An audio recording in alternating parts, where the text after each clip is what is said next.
The residents we talked to describe the courts as more than just somewhere to live. We're a community, we're neighbors, we're family. Family's not always blood, it's the people that you're around. My son had a baby sister, and we lost her after 2 weeks, and he's an only child. So all these little kids are, he plays with, he wants to come outside. Mommy, my friends. Those are like his little cousins, if you will. It's just something that's not, it's irreplaceable. The Alazan Apache Courts and the West Side in general is very unique, right? In that we're very interconnected with each other and have strong connected social networks. And we're individuals, but we live in communities, right? And communities are incredibly formative of who we are.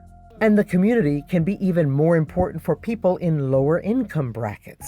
If you're in need of something, people metaphorically can turn to the market to fulfill those needs, right? I need childcare, I'm gonna go to a childcare agency, right? I need elder care for my mom, I'm gonna go to a nursing home.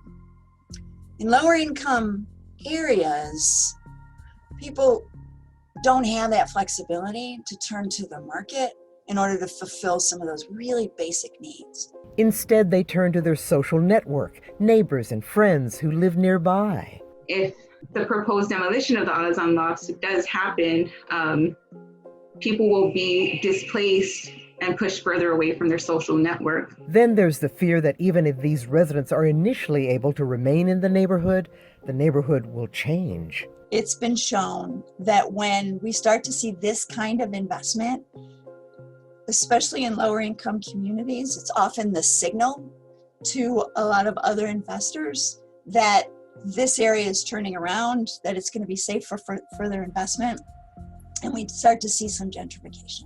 The West Side is this cultural gem, and I don't want to see, I think we don't want to see that diluted or lost. We don't want to ever say no to newcomers, but we also don't want to see our longstanding families pushed out.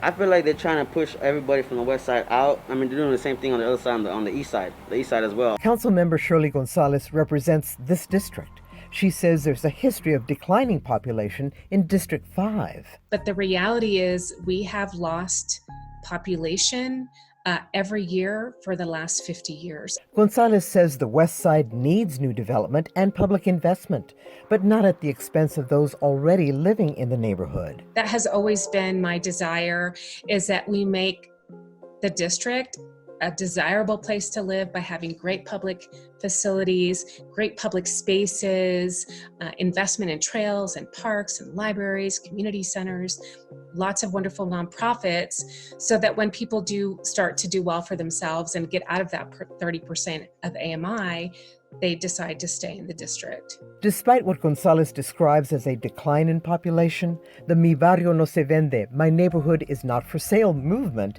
has gained momentum. The fight is against gentrification. A coalition of community organizations wants to preserve the culture that has shaped the West Side for generations. It's a community organization of vecinos who are organizing on how to keep people in their homes who want to stay. If you want to stay and mitigate displacement, it's a space where folks are organizing on how can we make this happen. Mi Barrio No Se Vende is a rallying cry that has caught on. Those who know about it and support the movement have signs in their yards, and it's spread beyond the West Side. There are now signs in yards in other parts of town where residents also fear being priced out of their homes. A lot of residents, whether it be in the East Side or in the West Side, they're feeling the many pressures, whether it be a drastic increase in taxes, code enforcement presence, and just overall just development, right? We're seeing it pop up and people are getting concerned. Those who study gentrification and housing say there's a lot at risk if we allow vulnerable residents to be displaced, including the perpetuation of poverty. And they say poverty affects even those who are well off. If I don't have that community that's strong, right, where we rely on one another, then I have to turn to the state to fulfill those needs. And who's paying for that then? Then it becomes a financial and economic burden to all of us. Poverty is really, really expensive.